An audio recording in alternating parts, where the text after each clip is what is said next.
What would you do if a man in full military uniform, quiet and dignified, sat down in first class, and moments later, the flight crew tried to remove him? Not because of his behavior, but because of who they thought he couldn't possibly be. This isn't just a story about one flight.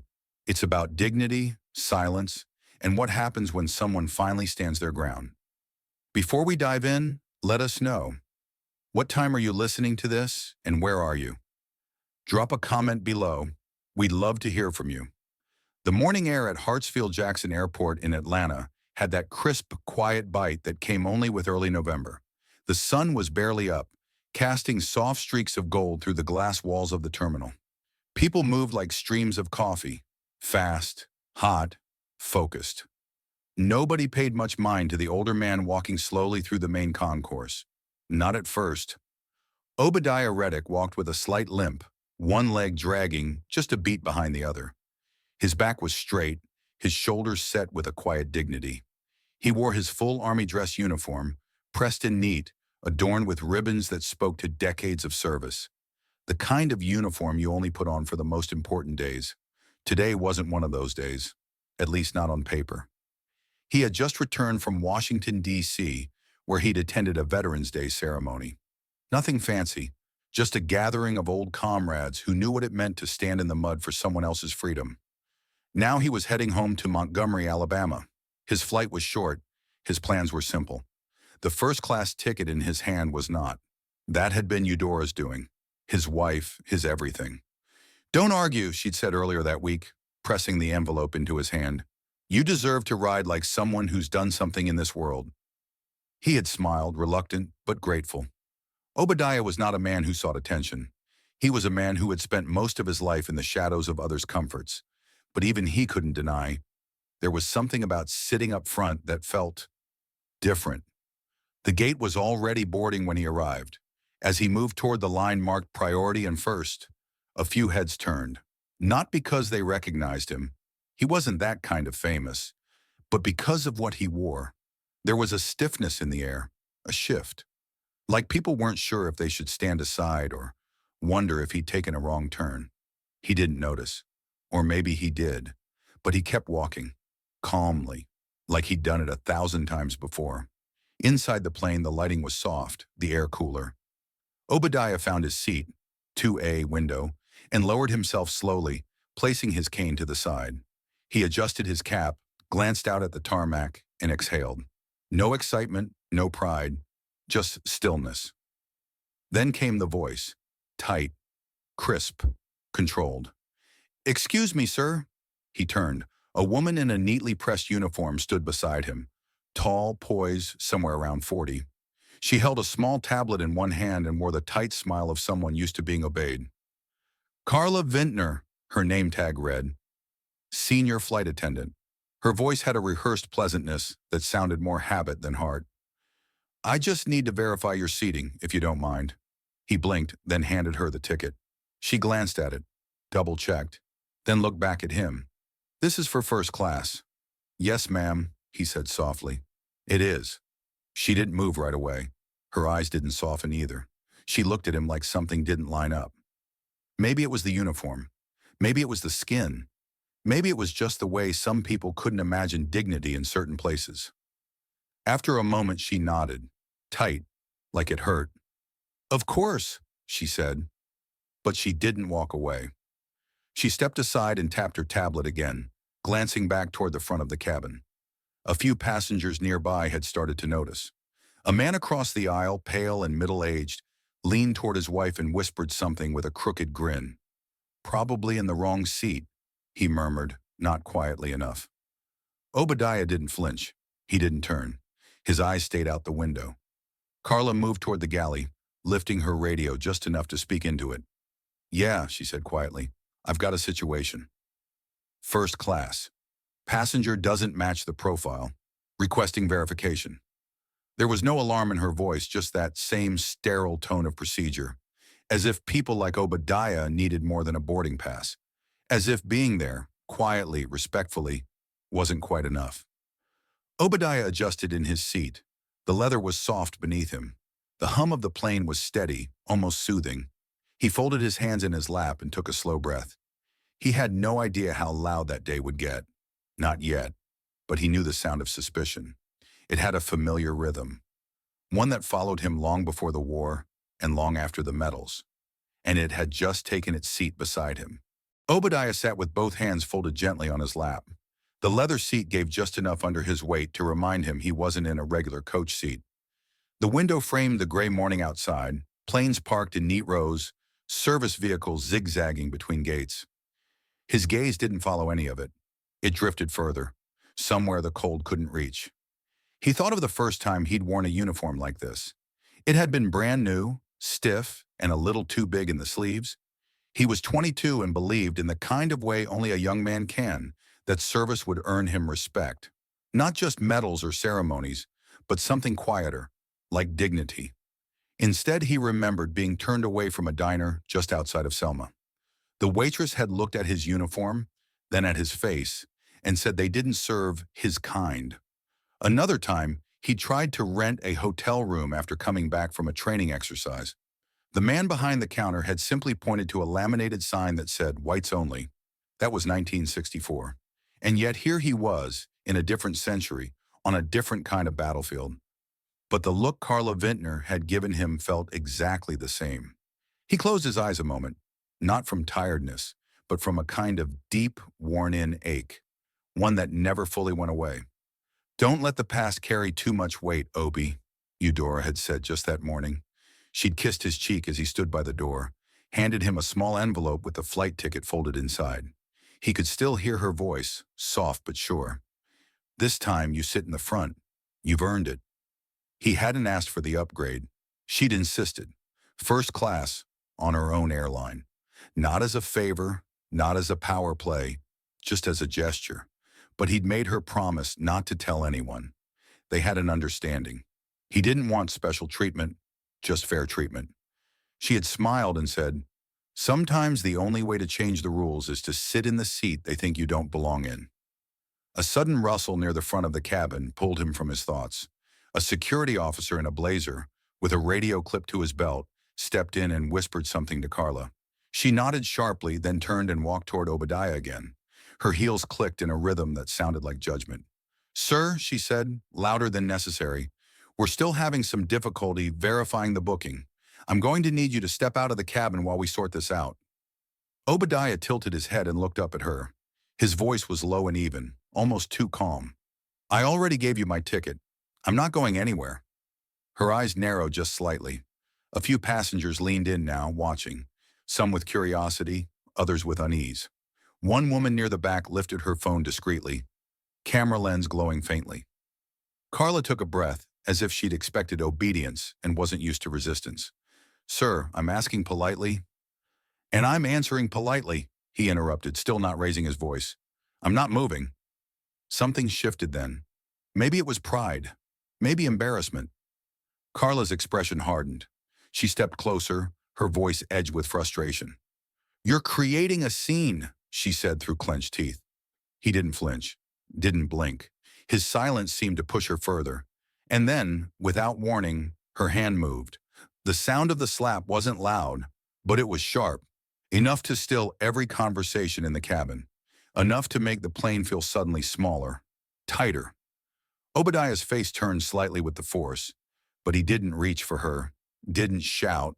He just stared straight ahead for a second, then brought his eyes back to hers.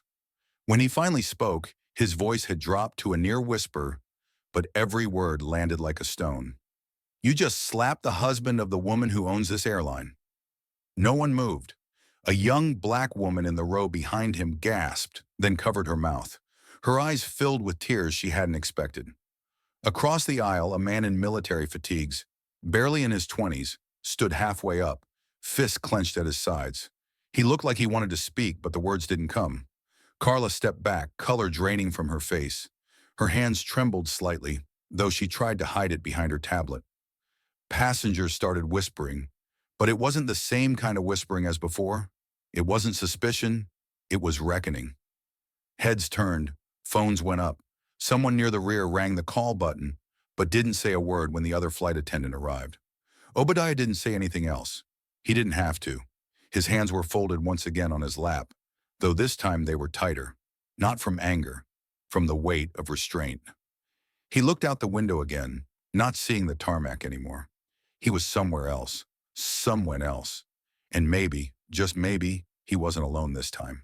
Silence hung in the cabin like fog after Obadiah's words settled in the air. There was no gasp, no dramatic music, just the vacuum left when people realize they've witnessed something irreversible. Carla Vintner stood motionless near seat 2A, her cheeks drained of color, and her fingers hovered midair as if unsure whether to gesture, retract, or defend herself. She straightened her shoulders and cleared her throat.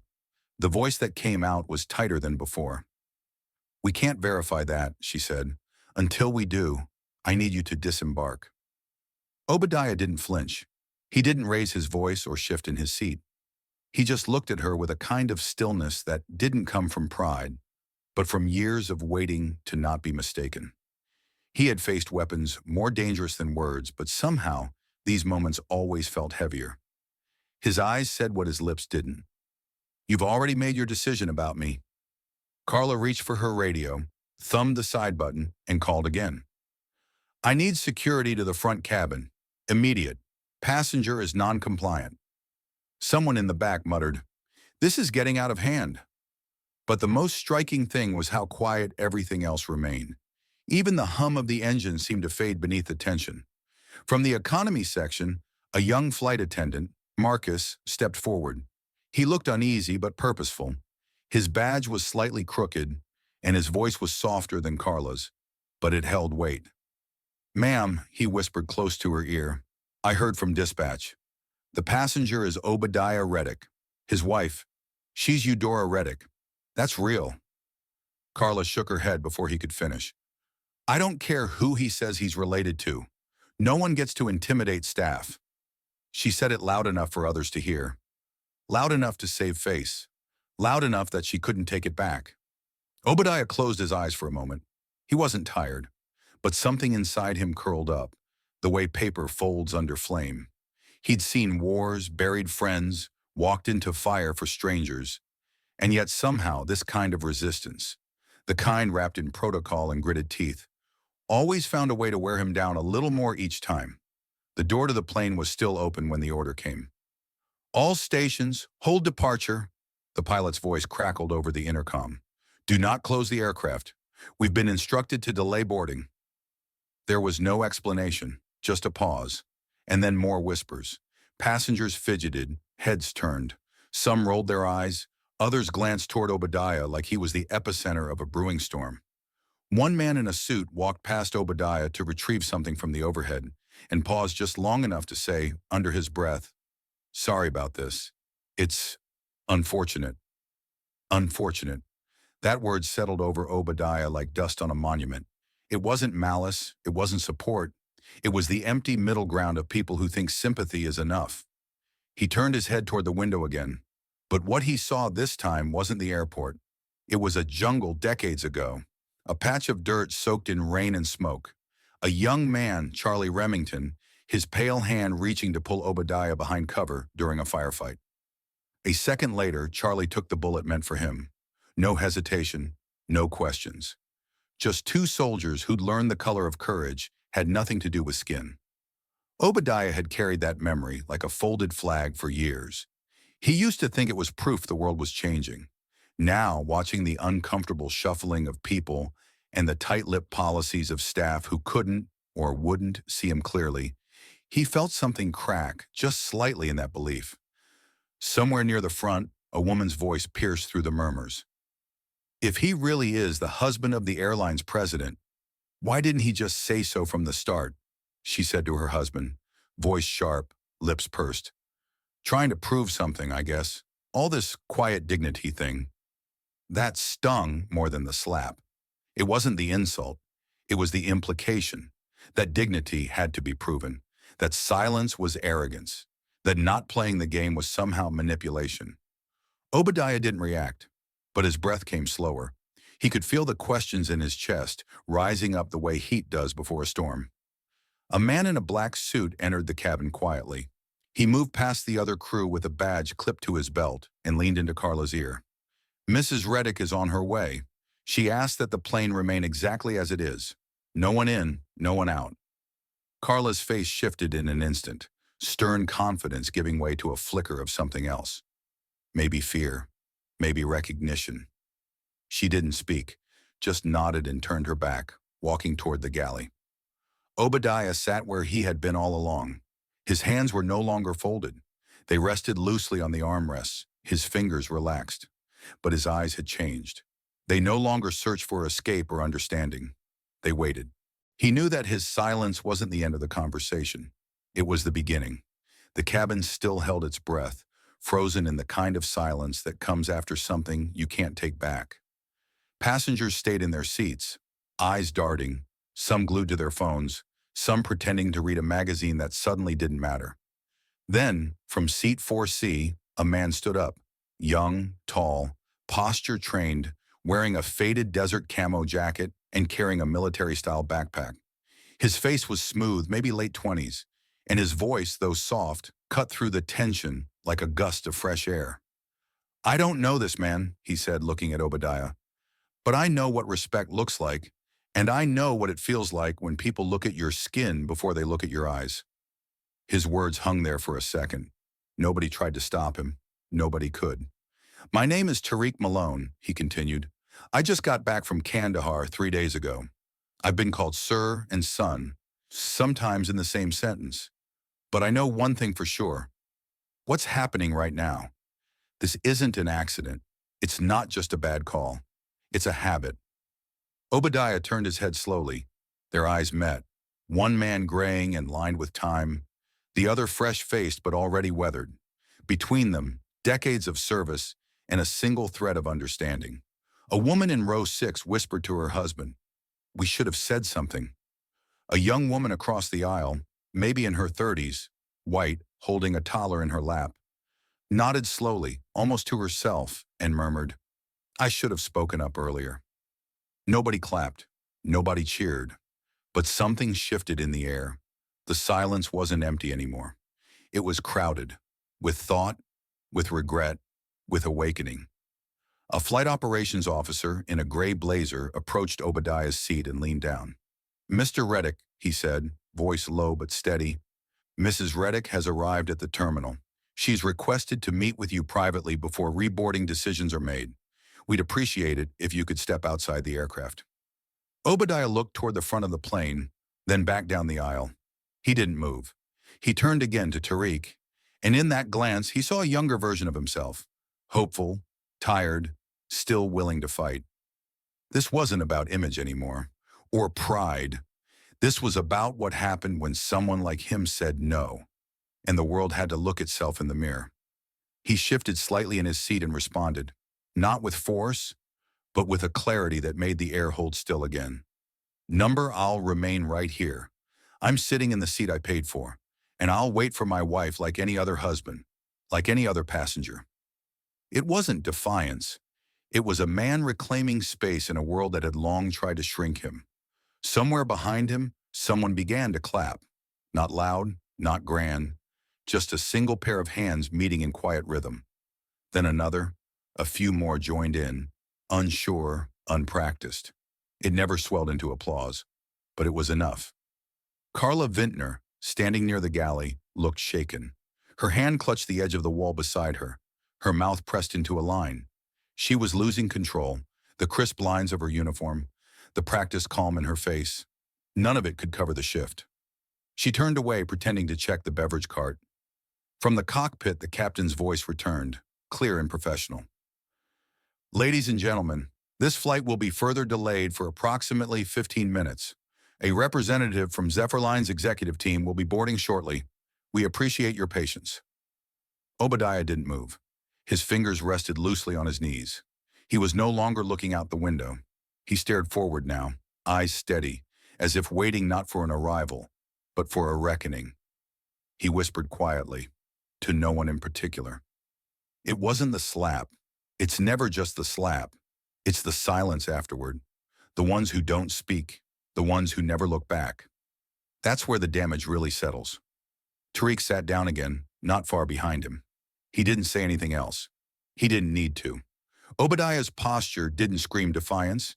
It spoke of something quieter, a decision, a line drawn without raising a hand. And around him, something invisible began to shift. Not in policy yet, not in headlines, but in people. In that pressurized tube of strangers, what had begun as an insult had now become a test. Not of Obadiah's patience, but of everyone else's conscience. And this time, the silence wasn't his to carry alone. The door opened with a quiet hiss, and the cabin seemed to hold its breath once more. Not the same hush from earlier. This one was different, expectant. The kind of silence that settles when everyone senses something about to shift. Eudora Reddick stepped into the plane. She wore a navy blue pantsuit, sharp as a knife's edge, her heels steady and deliberate on the carpeted aisle. Her hair was pinned back, her eyes unreadable, cold if you didn't know better. But beneath that still surface, a storm was breaking. She didn't enter as a wife rushing to comfort her husband. She walked like a woman who'd built something with her name and wasn't about to let it rot from the inside. Carla Vintner stood before her, the color draining from her face as if she'd seen a ghost. Her hands clutched the tablet at her waist like it might save her. I didn't know he was, Carla stammered, voice thin. Eudora said nothing at first. She didn't look at Carla. She looked at Obadiah. The kind of look that stretched across decades. The kind of look only two people who'd fought beside one another in life could share. It held sorrow, pride, and something deeper, resolve. She turned back to Carla. Her voice was calm, but every word landed with weight.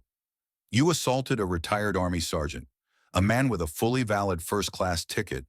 No aggressive behavior, no violation of policy. And you did it. She paused, looking at the uniform Carla still wore. While wearing my company's colors. Carla's jaw twitched. She tried again, clinging to some version of her own defense.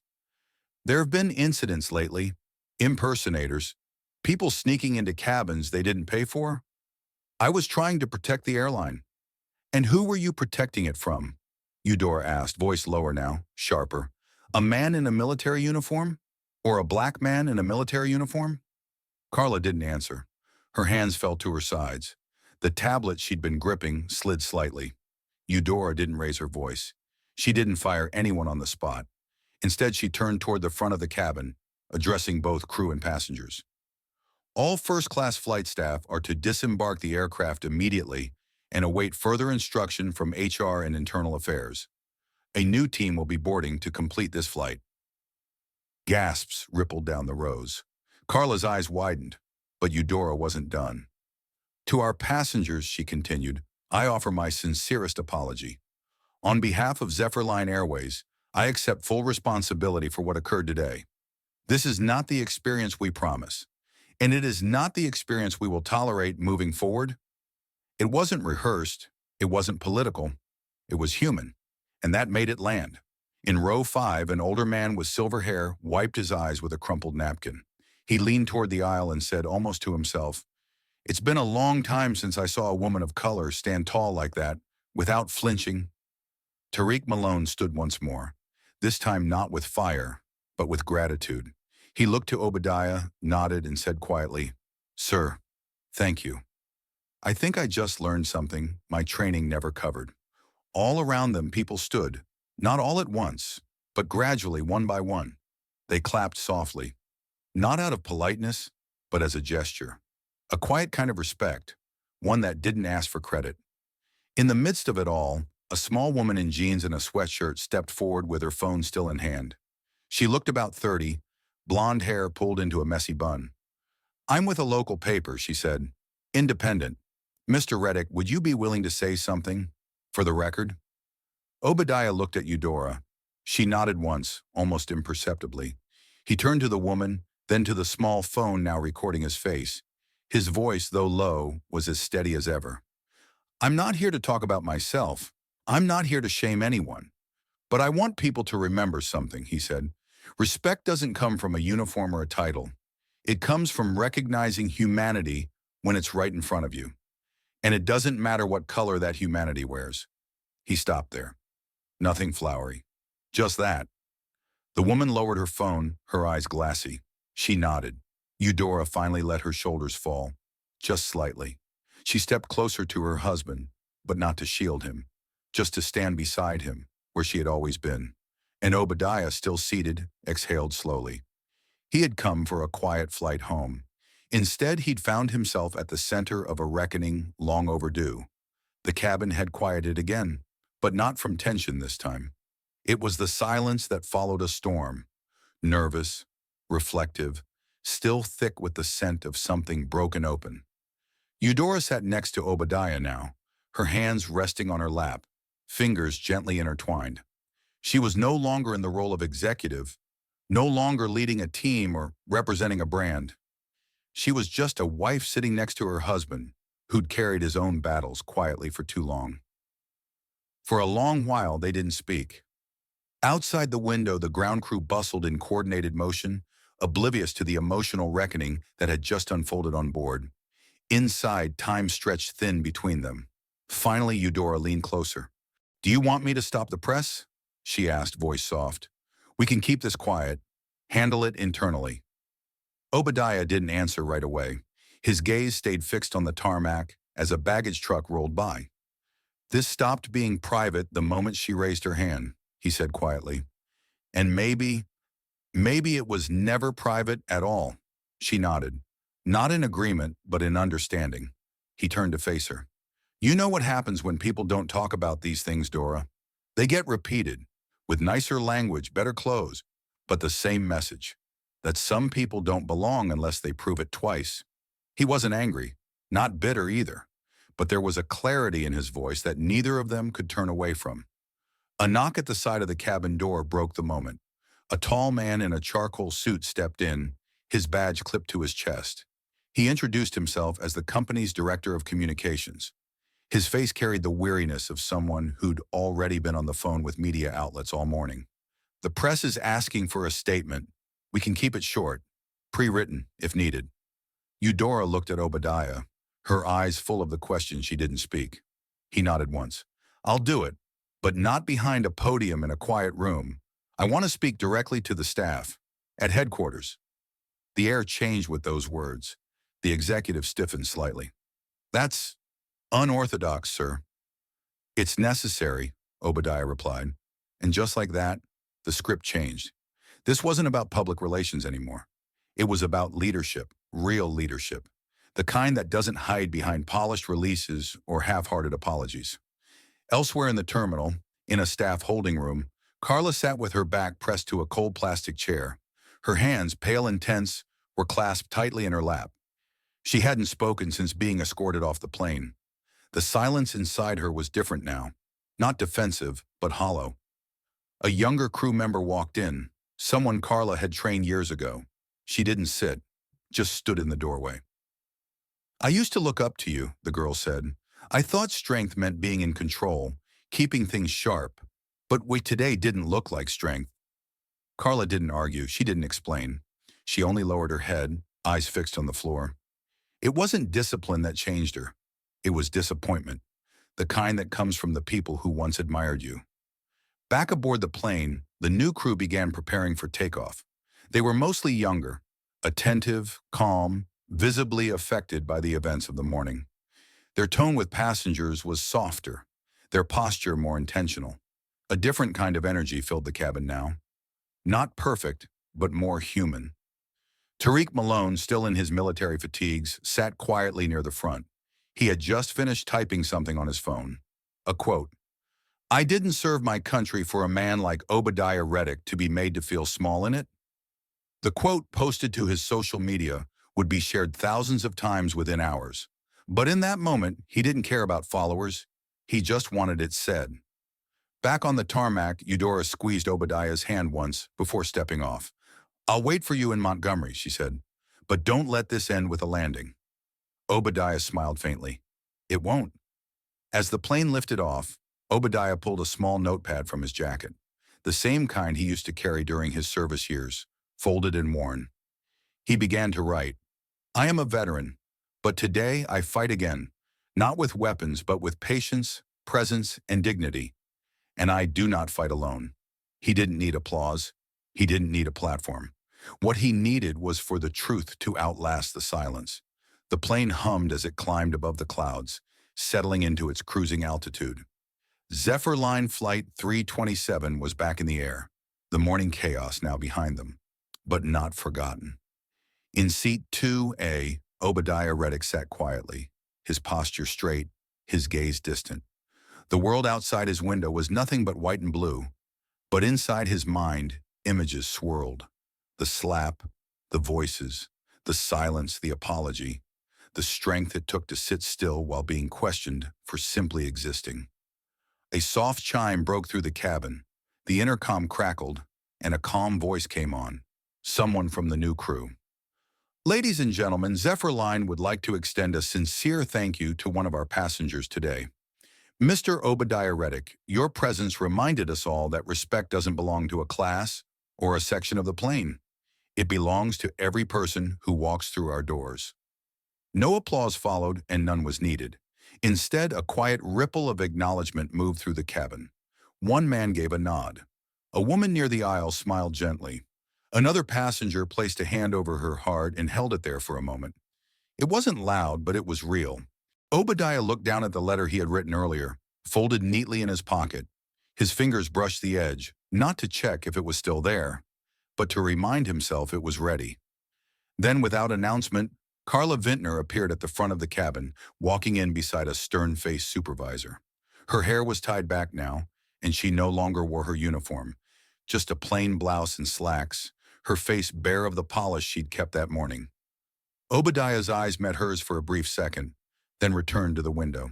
The supervisor whispered something to Carla, who nodded, then slowly exited the cabin again before takeoff resumed. She didn't speak, didn't make a scene, but something in her walk was different, slower, more grounded. Hours later, the plane touched down in Montgomery. Passengers stood, stretched, gathered their things. Obadiah moved more carefully than most. Years of service and age had taught him patience. As he stepped off the plane and into the terminal, Carla was waiting near the gate. No uniform, no clipboard, just her. Mr. Reddick, she said, eyes lowered slightly, I came because I needed to say it out loud. I'm sorry, not to keep my job, not to protect myself, just because I was wrong. He looked at her for a long moment, not through her, not around her, but into her. I don't need your apology, he said quietly, but I hope you remember how it felt. So next time, if there is a next time, you stand on the right side, even when it's easier not to. Carla nodded, lips pressed together. Her eyes glistened, but no tears fell. She turned and walked away, her steps quiet but deliberate. That evening, at Zephyr Line's regional headquarters, employees gathered for a scheduled meeting that had suddenly become something else entirely. Obadiah, invited by Eudora, stood at the front of a simple stage. No lights, no microphones. Just people seated in rows looking up at him. He pulled the letter from his pocket and opened it slowly. I won't read all of this, he said, but there's something I need to say. He paused, then read, I don't want anyone getting a pat on the back for managing a crisis. That's not what this is. What I want is for you to sit down with each other, with yourselves, and ask honestly, have I ever looked at someone and assumed they didn't belong? And if you have, change it. If you haven't, don't start. Silence followed, not the kind that waits for applause, the kind that hangs heavy because it means people are actually thinking. The director of human resources blinked back tears. A young staffer in the second row stood and clapped once, then stopped, overwhelmed. No one said a word for a few long beats. And then, like wind finding a current, a slow collective standing began. Not for a hero, not for a speech, but for the truth. Later, as the crowd thinned, Eudora met him by the exit. Her hand slipped into his without a word. You think I left you alone in this, she said quietly. Obadiah shook his head, a small smile tugging at one corner of his mouth. No, he replied.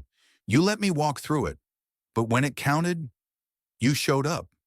They walked side by side out of the building, the sun lowering into the evening sky. Two people no longer chasing justice, but carrying it.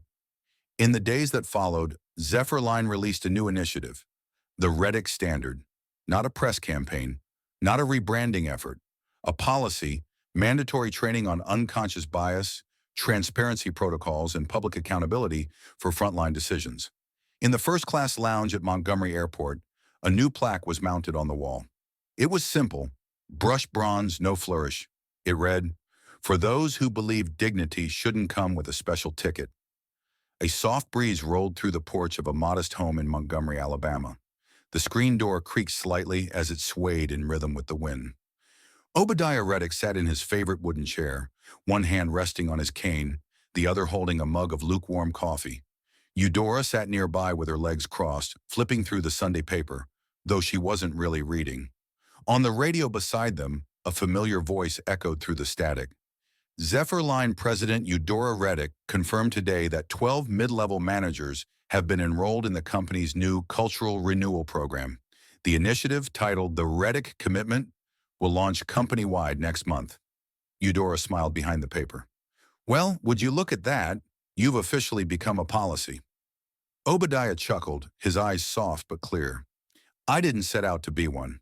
I just wore the uniform and took my seat. But if that makes the next person's seat easier to sit in, then I'm good with it." There was peace in his tone, not the kind that comes from winning a battle, but the kind earned after knowing you didn't walk away from it. The weight he carried felt a little lighter. He wasn't alone anymore, and he knew it. Across the country, a different voice echoed through a large room filled with hospitality professionals, students, and community organizers. A video clip had gone viral, a panel discussion at a regional conference on unconscious bias in service industries. On the screen stood Carla Vintner. Her hair was shorter now, her clothes simpler, and her eyes no longer searching for approval. They just searched for honesty. "I wasn't just wrong because of what I did," she said quietly. "I was wrong because I never stopped to ask myself where I learned to doubt some people more than others. I didn't challenge that. I just followed it." There were no tears, no dramatic breakdowns, just a quiet reckoning. Carla wasn't there to win back her reputation. She was there to be part of a conversation she had once tried to silence. She was no longer employed by Airline, but her story had been built into the company's new training. Not as a warning, but as a chance to grow. She hadn't been punished. She had been changed. And that, Obadiah thought, was something better. Later that week, Obadiah found himself back on his porch, this time with a visitor, a boy from the neighborhood, maybe 10, maybe 11, clutched a folder and a pencil. His name was Ezra, and he had a school project on veterans. "Mr. Reddick," he said, holding up a worksheet, "can you help me with this part? It says I need to write about a hero, and Mom said maybe I should ask you." Obadiah looked at him, amused and a little touched. "Well, I'm not sure I fit that bill." Ezra frowned. "But you were on the news." "That don't make me a hero," Obadiah replied, tapping the pencil gently against the railing. "Let me ask you something. Do you think people listened when I spoke up on that plane?" Ezra shrugged. "Some did, right? Maybe not all, but maybe enough to stop and think. And when someone stops and thinks, sometimes that's where change begins." Ezra nodded slowly, as if writing that down in his head before his notebook. Obadiah leaned back, closing his eyes for a moment. He had worn a uniform for decades, but the battle that mattered most hadn't needed medals. It had needed a seat and a voice.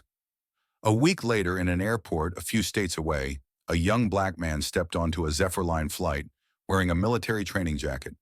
He had a quiet, tired look, the kind that said he'd been through things most people didn't see. His ticket read first class. He walked down the jet bridge, eyes scanning faces out of habit. When he stepped onto the plane, a new flight attendant greeted him with a small but steady smile.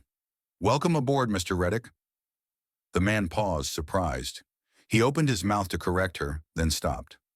Something about the way she said it, gentle, not rehearsed, made him feel like maybe the name didn't need changing. He smiled, nodded, and walked to his seat. He didn't feel like he had to explain himself. He just sat down.